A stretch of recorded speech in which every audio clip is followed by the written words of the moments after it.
Арслан аға, енді мынау имамға жүктелген міндетте қойылатын сұрақ та көп, шариғи мәселелерге қатысты елдің арасында түрлі сұрақтарға уақытылы жауап беру, ол имамдардың, сіз секілді имамдардың мойнындағы шаруа.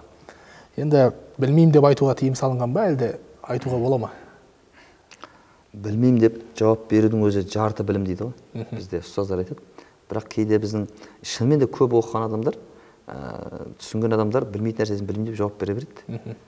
Ал енді анау атаққұмар болатын болса, білмеймді айтуға ұялып, әйтеуір тисе терекке, тимесе бұтаққа деп жатады. Бірақ енді имам деген кім дегенде, біздің Рәтбек қажы ақсақалымыз, көп еңбек қылған ақсақалымыз айтады, имам деген ол көпір.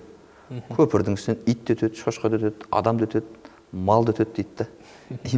Имам деген ол көпір дейді. Сосын бәрі имамға ақыл айта береді ғой. Бәрі егіп имамдарға ақыл айта береді. Бүйтпейсің ба, сөйтпейсің ба деп. Сондай бір қарияға жолығып қалдым. Имамдар бүйтпей ма, сөйтпей ма деп бүкіл елдің көзінше. Сосын ақсақалдан сұрадым, қанша бала шағаңыз бар? 7-8 бала шағасы бар екен. Мен бір балаңыз берсеңізші Құдай үшін имамдыққа. Сөйтіп, ана балаңызды имамдыққа беріңіз. 7-8 жыл оқып келсін. Бір ауылға имам қылыңыз. Сөйтіңізді анан бәрін реттеп болғаннан кейін, сосын имамдарға барып, не далбасалап жүрсіңдер? Міне жүр ғой менің балам имам болып. Міне мынау бәрін істеп жатыр. Халықтан ақша алмай-ақ, садақа жемей-ақ, мынаның бәрін істеп жатыр. Сендер де өйтіп істесеңдер болады ғой деп бір үлгі көрсетсеңізші бір балаңыз деп жатырмын да. Әйтпесем сиыр жоғалғаннан басқаның бәрі ақылды дейді, қазақ айтады. Біреудің сиыр жоғалып кетсе, байлап қоймадың ба, сатып жібермедің ба деп ақыл айта береді жұрттың бәрі. Соғысып жұрттың бәрі имамдарға ақыл айта береді да кепше. Бірақ берсін де баласын имамдыққа. Сосын қалай күн көріп жатыр, қалай істеу керек екен, қалай жүру, қалай тұру керек бәрін біліп алады ғой. Бірақ имамдықты таңдап, сол жолдың қиыншылығына төзіп жүрген менің имам достарыма, бауырларыма, ағаларымызға, имам інілеріміз бәріне өз басын Алла разы болсын айтам. Шамасы келгенше бүгін ғана жиналыс жасадық, аудан бойынша имамдарымыз жинап. Сонда Түркиядағы имаммен кездескен мен бір имам досым бар, үлкен кісі, үлкен білімді кісі. Сол Түркияның имамдарымен сөйлескен кезде, сендердің жұмыстарың не өз депті. Сөйтсе, біреу $2000, $3000 айлық алады екен да, о жақтың имамдары, о жақтың. Бірақ олардың бар жұмысы намаз өткізіп беру екен, неке қиып беру екен, болды екен.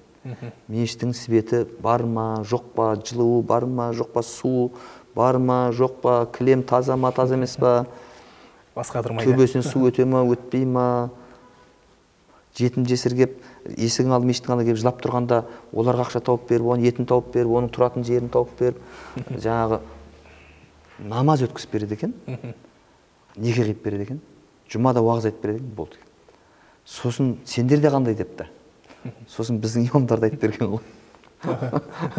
Күндіз аппақ шапан киіп, түнде анау жаңағы пештің көмірдің несін шығарып жатқанын, біраз анаған барып светтің ақшасын төлеп берші, мынаған барып кілем жаңартып берші, анадан барып кірпіш бер, мынадан барып деп жаңағы сөйтіп жүріп, намаз өткізіп сөйтіп жүріп, өзінің тамағын тауып алып сөйтіп жүріп, ана жетім жесірге ұйымдастырып, үй салып беру керек, қарастырып, тамағын тауып беру деген сияқты нәрселердің бәрін айтқан кезде, осының бәрін имамдар істей ме деген ғой.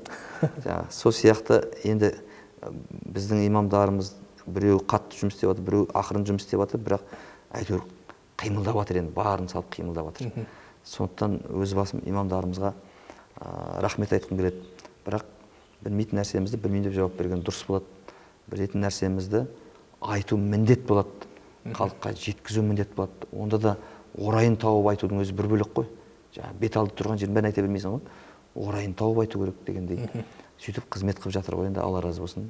Амин. Өткендерін сондай қызмет қылып өткен имамдарымыз бар. Алла рахметін алсын. Амин.